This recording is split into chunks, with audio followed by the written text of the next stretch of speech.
Saturday, June 11th, at 7 p.m., Stacey and I went to an event. ASW West Virginia presents Bash in Beckley Part 2.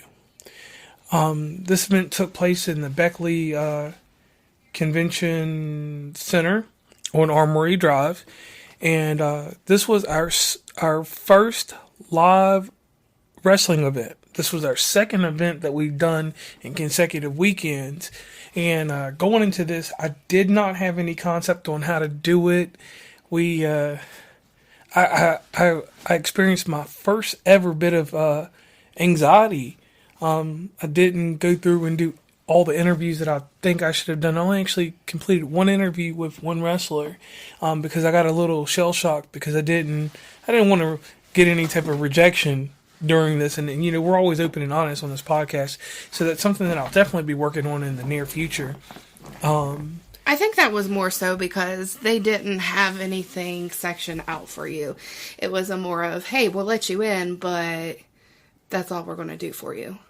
Yeah, because the difference in what happened at the Comic-Con gave us a special badge. We knew who we were. People knew who we were.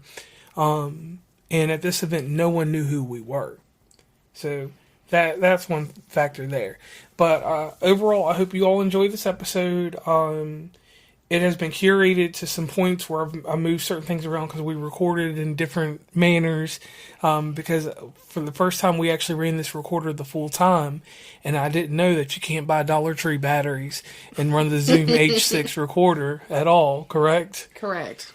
And the next part of the fold is that we have photos and video. And when you're doing that concept and it's only two people, that is a very hard thing to deal with because, you know, we're charging phones, we're running a camera, we're charging the battery for that. So for us, it was a whole new, different way of doing things. And I'm very excited because now it opens up a lot more opportunities for us to do things. And Stacey got her chops in on her photography and her videography, and now we're in the worst part of that kind of stuff. It's the editing process. Right. It's editing and learning it. So if anybody out there has any tips and tricks, hit me up. And on that note, we'll let you listen to the presentation from the show. From West Virginia Complex, I am here with the Prophet of Pain, Sean Baker. And what are you doing here tonight? I'm here at the Bash in Beckley for ASW All-Star Wrestling. We're going to be doing the Battle Royal for Dwayne Richardson, and we are going to the top. The Circus of Pain, there can only be one winner, but the Circus of Pain, Demonia, James Maxon, and Sean Baker, myself, we're going straight to the top of ASW. Now, let the audience know about your signature move, and then you're finishing. Oh, you want to know about my signature move? Listen here, you guys don't understand. You don't understand what is going on here. I hit you with the Rude Awakening, you know, the little neck breaker takes you out of the game. You can't do a dang thing. But on the off chance you happen to get up, I got the painkiller waiting for you, the lariat from hell. So don't turn around. You can step right up, or I will put you down. And he said that, and know this, his lariat is stronger than Stan Hansen. Absolutely. I studied a lot of Stan Hansen for that. Stan Hansen, he said, listen, my lariat doesn't even stand up to yours. And I want to thank you very much. Anything else you want to say to the audience? Come and see us. Come and see us. Join the circus. Come and see us in Funky Town. We always have lots of fun. Welcome to West Virginia Commonplace. This is JR. Stacey. And today we are out here, or this evening we're out here at ASW's Bash at Beckley 2. And there are a lot of things that are on the card for tonight. This is a rare occasion for us. We are actually doing commentary on our own, and you're going to hear this in the podcast. They gave us a nice little area which we'll take a picture of. We got the Canon camera out here for video for the YouTube behind the scenes special, or whatever we do with it. Stacey, how do you feel about everything? I mean, I guess I'll know a little bit more once it gets started. Right now it's the calm before the storm, I think. Right now we're just seeing a lot of the local wrestlers, the ones that are from the area, getting ready for the Battle Royal. So it'll be a very interesting event, and we will be doing kind of like a pause in, pause out section. You'll never know because we'll be edited stuff out, and we'll be doing different things with this podcast. Probably throw an ad in here and there. Yeah, throw an ad in here and there. We got to keep the lights on. I'm a little anxious. I've never had anxiety, but I'm a little anxious. Like I kind of got frozen while we were doing this. Right, I can tell you're a little bit nervous. Yeah, so I never got nervous like this in my life. Like, and it's kind of different. Like these guys are pretty good. I think the biggest thing is that this is one of the events that's not necessarily set up as like a press friendly. Like, I'm not saying they're negative against press, but it's not a whole big old to-do thing. Like, so they don't exactly know how to proceed with the questions. It's like, here you go, we'll let you in, and you take it from there. Okay. I think that's the biggest issue. Not an issue, but the biggest thing. Okay. And it has been like you see a lot of independent wrestlers. Like, it's amazing how many actually come from out of West Virginia, out of the Charleston area, and there's different branches that wrestle together. There's Battleground Wrestling that is here. They had a whole entourage. They had like I don't even know what the vehicle's called. I'm going to take a picture before we leave. And you guys definitely check it out on our YouTube. Right, it's like it's a semi-truck, but it's a camper. At the same damn time. Yes. So that's exciting. So we will continue on in just a bit. Like I said, we'll be editing this like always. So thank you.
Hey guys, so now we're into our first wrestling match, and it's a tag team match.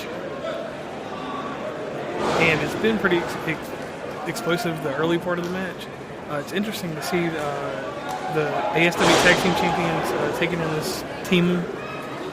And what do you think about it, Stacey? The action thus far? I mean, I think they're pretty, crowd-oriented. They're already participating and interacting with the crowd. Got some pretty hard slaps and smacks and pops. Oh, wow. And I do like the fact that this is not WWE style wrestling. You're actually seeing Ring of Honor, AEW style wrestling. Their moves are, everybody's moving pretty fluid and everything else. Right, and they're moving pretty fast, too.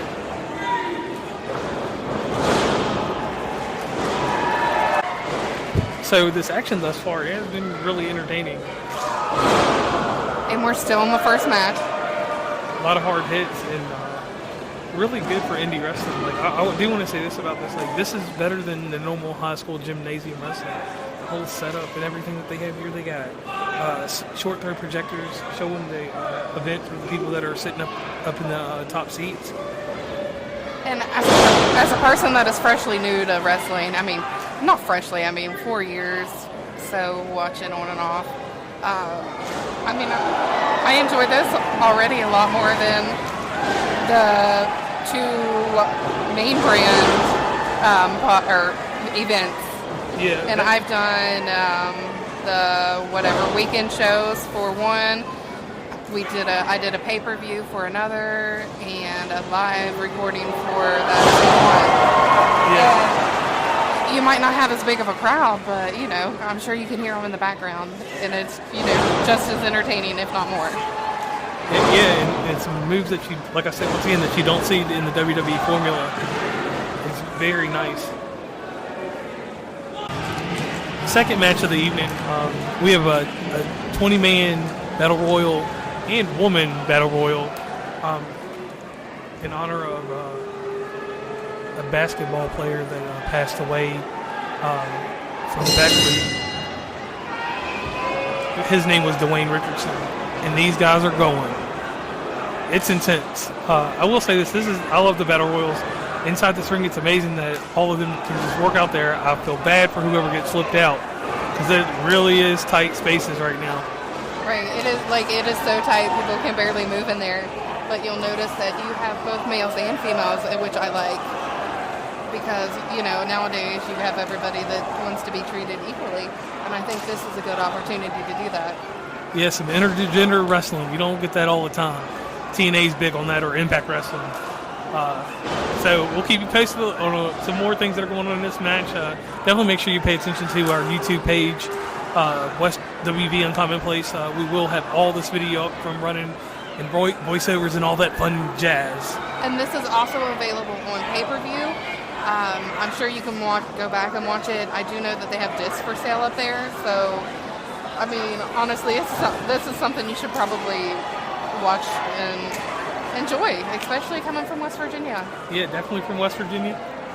And the first time for that tag team match of FTR versus the Wolves. And the Battle Royal was won by the Cowboy. It was an interesting Battle Royal with the women and the men interchanging takes in wrestling.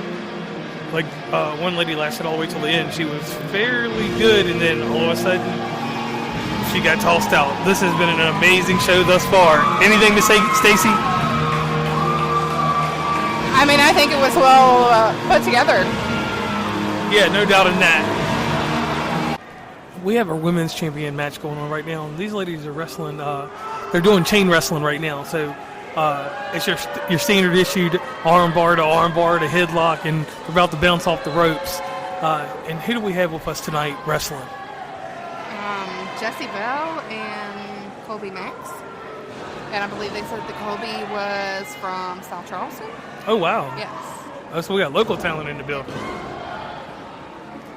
And like I said, right now is just your standard textbook issued technical wrestling match. Almost gives you in the veins of, I want to say, Toni Storm when it comes to her wrestling style. Both of them kind of got a Toni Storm style to them. And you, Stacey? Yeah. All right. By far the most entertaining match we've seen thus far. Heath and Rhyno versus Shane Douglas and Brian Myers. This match was action-packed. It had everything. They spilled out across the arena all the way over to where we were. Stacey had luckily put a trash can right beside where we were staying at. Heath took the trash can and beat Shane Douglas with it. Stacey, what do you think about this match? Oh, my Lord. I think it was the best one so far. I'm excited to see if, the rest of them are going to be this entertaining. And that's my thing. When you do have some talent that gets released by these bigger promotions, what you get to see on the indie scene of some of these guys, it makes you wonder why they got released. Especially Heath, Impact wrestler, and Rhyno. He's a legend in wrestling. And Shane Douglas also, and Brian Myers is one of the best guys out there. Beside his partner Matt, formerly known as Zack Ryder. They both are amazing wrestlers with a big podcast. So big shout out to Heath out here wrestling. Anything else, Stacey? I think a lot of it, you said you wonder why a lot of these get released. I think a lot of it comes down to the money. The bigger companies aren't making enough off of these independent people because, you're not as huge as, say, a Roman Reigns. So you're not making those companies as much money. And whenever they do the smaller things like this, they're able to, help themselves out a little bit more and make themselves some money. Yeah, so no doubt this was an amazing match. And thank you all for continually listening to us, bits and pieces on matches. We'll do more commentary on some more matches. And once again, this is West Virginia in Commonplace. And man, we're excited. Hey, this next match came out of nowhere. It's a 4-person tag match. Once again, intergender wrestling. And Super Oprah. You have to watch the video of Super Oprah when we release it. Yes, it was great. At first it was like, oh, okay, this is going to be interesting. But then it's like, oh, heck yeah. She did a splash off the turnbuckle. Yes, and it was amazing. This woman's stature, she has to be every bit of 6 feet tall. And we'll square away her weight as she is a heavyweight at the least. And she came off the top rope. But she's looking fabulous out there. Yeah, no doubt. It was kind of crazy.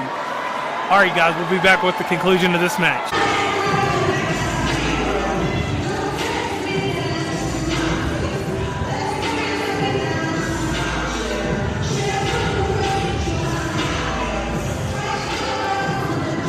All right, so this is Super Oprah's music, and it is amazing. I tell you what. By far, Super Oprah is probably one of the better performers of the night. She ranks up there with the match before her and her tag team, all of them with explosive moves. I'm just telling y'all guys, this was an amazing match. I hope to God, if you do follow West Virginia in Commonplace, you do watch the video when the video comes out, because it does justice to not what my voice is saying, but what Super Oprah means to ASW wrestling. Right, and this is by far, I'm going to say it right now, this is 10 times better than any major wrestling. AEW, WWE ain't got, excuse my language, but they ain't got shit on this place. Yeah, no doubt. This was really interesting, really impressive. The match was so explosive that they got confetti in the ring. Referees got push brooms and mops, and they're trying to get all that stuff out. He got a dust mop. He hit the corner. His mama didn't teach him how to mop right. So we had an impromptu match that was added to the card, and we saw a team that just came out of nowhere. They had two cruiserweight individuals, and then they had one guy that reminds you of Apollo Crews type build, and he just hit a lariat from out of hell, and they won the match. It was pretty entertaining. Once again, another intergender match, and the lady that was with them was very impressive. Yes, she took some nice hits. Yeah, she took a brunt of the beating in this match. And there ended up being another tag team match that came on. It was a 4-way tag team match. Pretty exciting. All kinds of spots in it. My Lord, these guys have great athleticism that are out here wrestling right now. And I hope someone didn't get hurt, but it looks like someone may have got hurt, or maybe he's just down. But otherwise, it was a solid match. You had your normal luchador spots inside of it. Super kick. We didn't get to that. Watching Big Cass and Enzo right now, it has been kind of crazy. He just came through Vince Desmond was very impressive, hitting him with an array of moves, and the next thing you know, the big boot, and then the prolonged choke slam. He held that choke slam so long that it was ridiculous. He held him up in there, and he just went boom and dropped his ass on the ground. And we're back. ASW X Division Championship match. The champion, Huffman Lee, versus Matt Cross. This match here, when you see Huffman Lee against Matt Cross, you notice up front, Matt Cross was completely physically fit, very technical aspect to him. He reminded me so much of Tommaso Ciampa. Right, I said that across the thing there whenever he was sitting. I was like, that guy right there reminds me of Tommaso Ciampa. And his movement, I know we don't talk about a lot of wrestlers because of certain bad things, but his wrestling prowess was just like almost like Chris Benoit. It was kind of eerie for me because his moves were fluent. Huffman Lee as a champion, he's a very good wrestler. The match had a lot of X Division type stuff, so it had spots that are luchador, lucha libre, it's high flying. It was very exciting. Matt Cross came up on the losing end of this bout, and it was kind of surprising to me because I felt like even though he was the heel, he was a stronger character. His moveset to me was better than Huffman Lee's. That's just my personal opinion. And it was just one of those things where it just went down to the end of the match. Huffman Lee pulled it out and retained his belt. Right, and like you said, I mean, Matt Cross, I have no idea about Mr. Chris there because that was before my time of wrestling. But some of his high-flying moves reminded me more of... Finn Balor does those, right? Yes. So, it kind of reminded me of that. And I did actually luck out and catch one of his off-the-top rope flips. So we'll make sure we put that out there for you guys to enjoy. And once again, this was an amazing card here. One thing I will say real quick that does need to be announced, all cards are subject to change. So we were very careful with some of the wrestlers that were supposed to be there. Because some of them, things come up and they didn't come. But one thing I do want to say before we go any further, Rhyno and Heath and Super Oprah stole the show. Yes. Before we even talk about the big match, I just want to say this, just to do a quick recap on a few things. The Heat Seekers and Level X was the first match that we got, was the ASW Tag Team match. The Heat Seekers cheated and won that match. They were really good, really hot and energetic. Level X did some good moves, and you'll see that in some of our pictures in some of the video that will be released later. And once again, that tournament that took place with the Battle Royal was the Dwayne Richardson Memorial Battle Royal. And then one match that kind of it was wild, the Fatal 4-Way match between DD Trash, the Mid-Atlantic Outlaws, Jeff Paul, and Kenny Conley in The Reality. The Reality wrestling in this match, they were one of the stronger teams. In the Mid-Atlantic Outlaws, for being older guys, they moved very swift in the ring.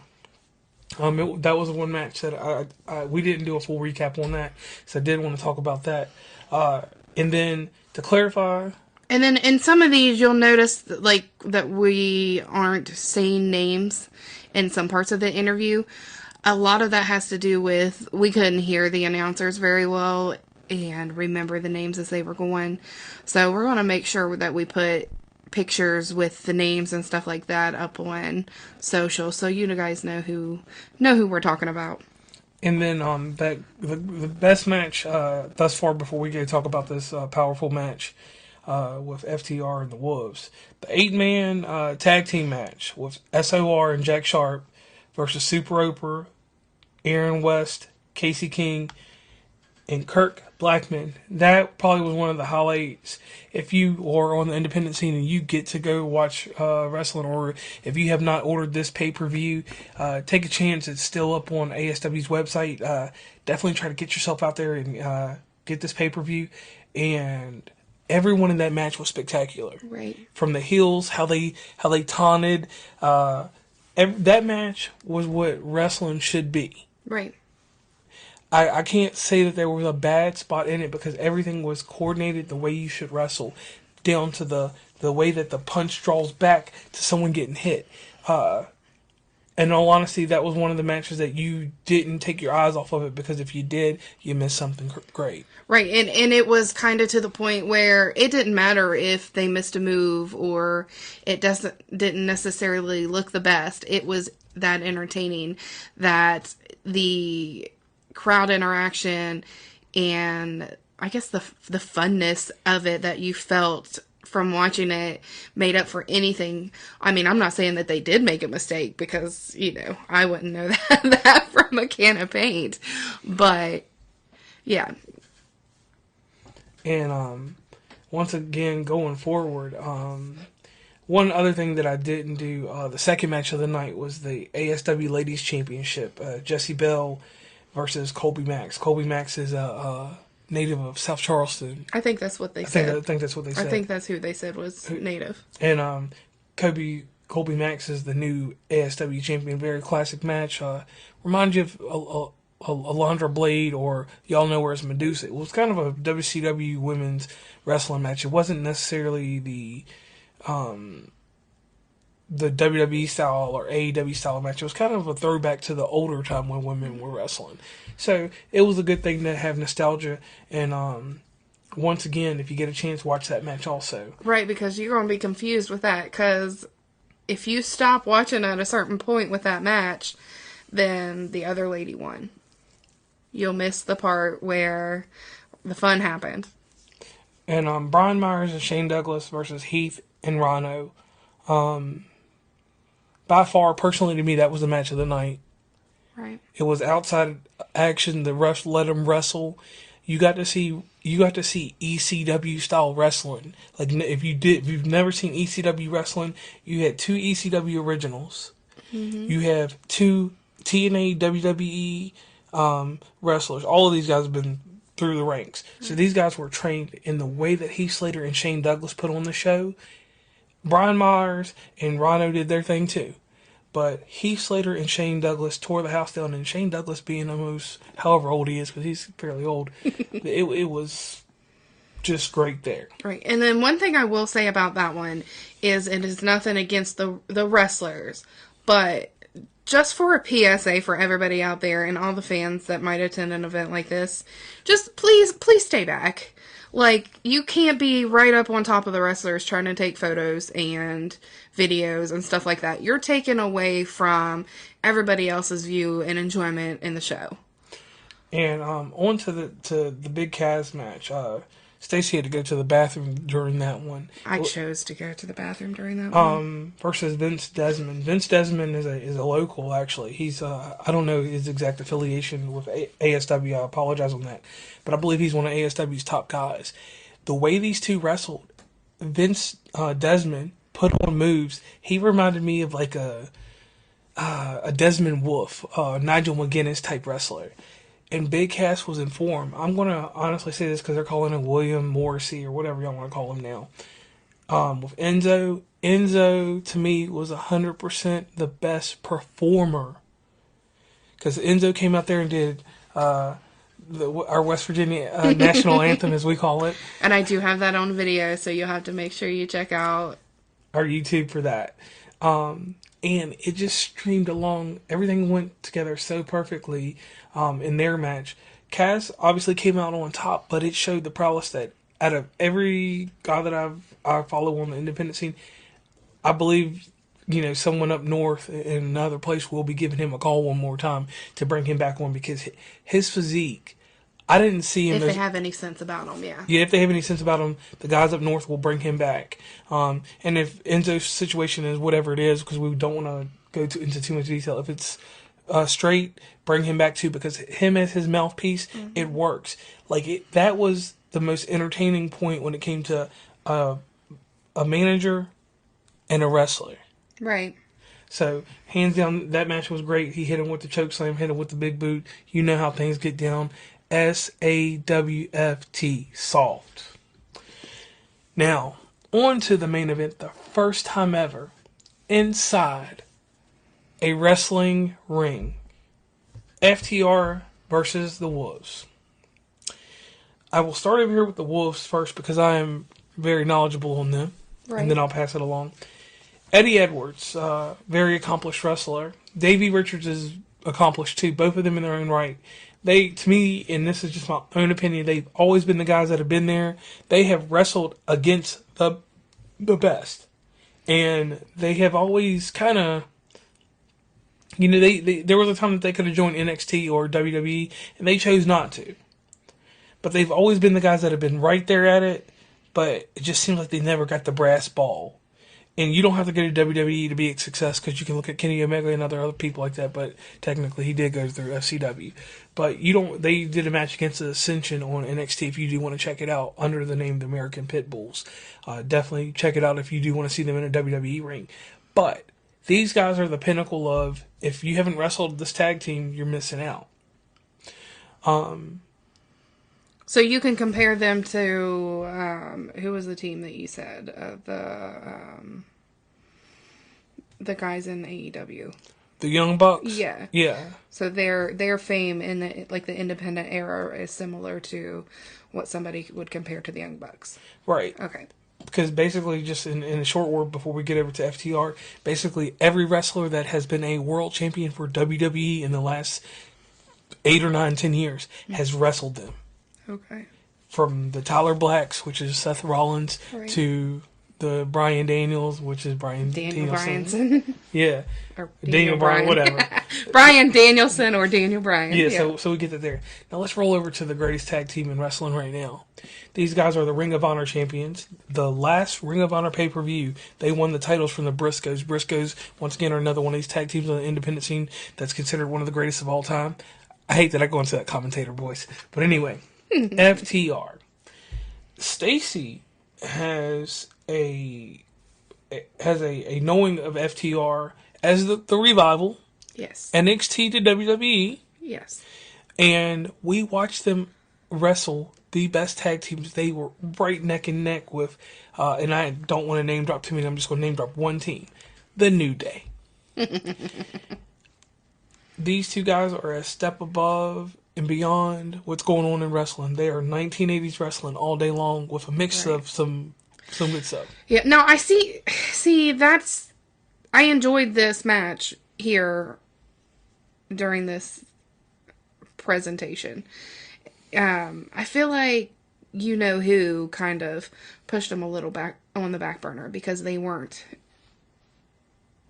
as popular to the community. I think I said it again. They weren't making enough money for the specific company, and they had better opportunities somewhere else. And I think that they grabbed the bulls by the horn and hit it hard. Yeah, and the one thing I will say about them, and this is to anybody that is new to independent wrestling, if you take some time, actually go research FTR. They are one of the ones, along with Cody Rhodes in the beginning, but Cody Rhodes don't count now. But they're one of the ones that actually walked away from the WWE, just like John Moxley. Right. They walked, or I'm sorry, up north. From what we've heard, they have chosen to take the step away. Right, and they have become, obviously, we're not talking about monetary wise, but they do rake in the dough. Their t-shirts, they had people that I could see in the actual audience that had their merchandise on before they came into the show. Right. And, you know, even though... And I'm not saying, like, them as individuals probably do better. But what I was saying is the company probably didn't profit as much because they were so independent. Yeah. With their means of advertising and stuff, I guess. And the one thing I will say about independent wrestling, with the way that AEW, Ring of Honor, MLW, and even Impact Wrestling coordinate themselves, this was a great opportunity because in this ring, all these mid-majors, as I'm going to call them, were represented in this match because each one of these people was signed to a different group that has a television show on MLW, AEW, and Impact Wrestling / TNA, whatever you want to call it nowadays. Right. And they were all represented. And I like how they do that. Like, they're incorporating all these... I don't want to necessarily say that they're smaller because they're not really, but I guess that's the best way to say it. Mid-majors. Yeah, that's a good term. Yeah. With the exception of MLW, I'm gonna call MLW a Major League Wrestling is a small company because you will be absorbed one day. But anyway, to this match here. This match had the ups and downs that you would expect in a classic match in wrestling. Davey Richards, to me personally, him and Cash Wheeler stole the show. Dax and Eddie Edwards were fine. But these two guys right here put on the hardest hits, the flips, and everything that makes a match amazing. But as a tag team, it was a great match. My honest opinion, and I'm going to leave it at this, and then I'm going to pass it along to Stacey if she doesn't mind. This match, it's hard to say that this match is better than Heath Slater's match. Heath and Rhyno. I'm sorry, I didn't mean Heath Slater. But it was hard to say that their match was better than that.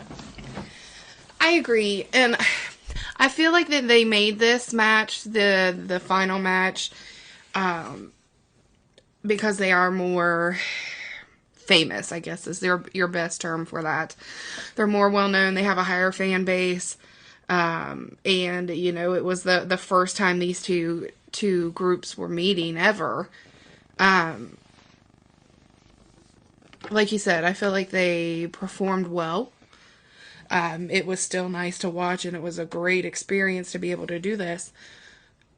But I felt like the Heath match had more action, more entertainment, more involvement. But I feel like they did it that way because, you know, who wants to have that high adrenaline octane running for your last match?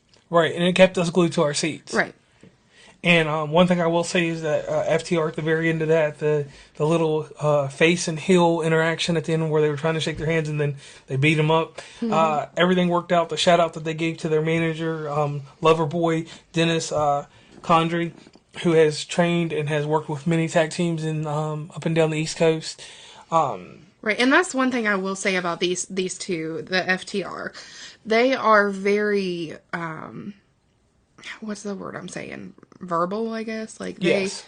They know how to use the mic and they know how to wrestle. So they have both traits that are needed to be successful whenever it comes to wrestling. And I agree wholeheartedly with that. And in my closing remarks for this was a great experience for us. It was a live event in West Virginia, in Beckley. Yes. The place where the weather's crazy.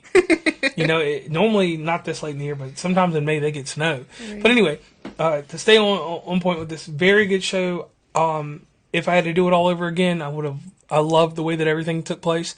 I'd love to be a part of another show when they have another one. I'm glad that I was part of history. FTR versus the Wolves. Right. And to me, I think if we were to do this, I mean, hopefully we do have the opportunity on the next one. I think that we need to pop out of the comfort zone and just make ourselves known. Be like, hey, you know, they brought me in. I do a podcast. You have time to talk to us for a minute.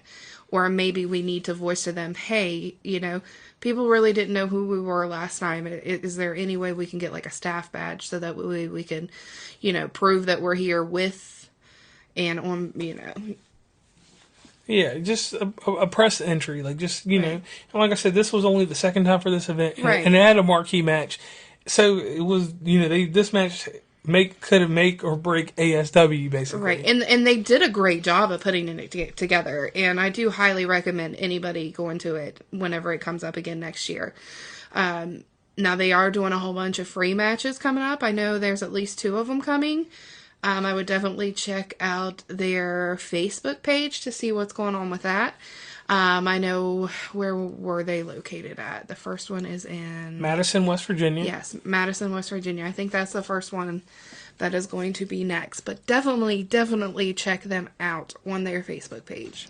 And one last thing to all the local wrestlers that came out to wrestle. Oh my gosh, an amazing feat for you guys to get out there and to perform the way that you did. Yes. Keep doing what you're doing. Represent West Virginia the way you have, and outer line states, because we had Ohio, Virginia, and other places that were there also. Yes, and if you want to talk to us. Just send us a message and we'll get you on here, because we would love to be more involved in this to, get your face out there to other people that might not necessarily know what's going on. Because to me, I never knew that this kind of thing existed. Okay.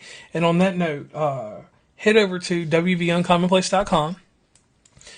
Like, subscribe on any platform that you feel that you'd like to listen to us on, RSS feeds or whatever. And make sure you follow us on Facebook, Instagram, and Twitter. And also on TikTok. TikTok for behind the scenes stuff, so that you can really see what it's like to be in the life of a podcaster, because it is wild. We have different equipment, different ways for doing everything, and we're done.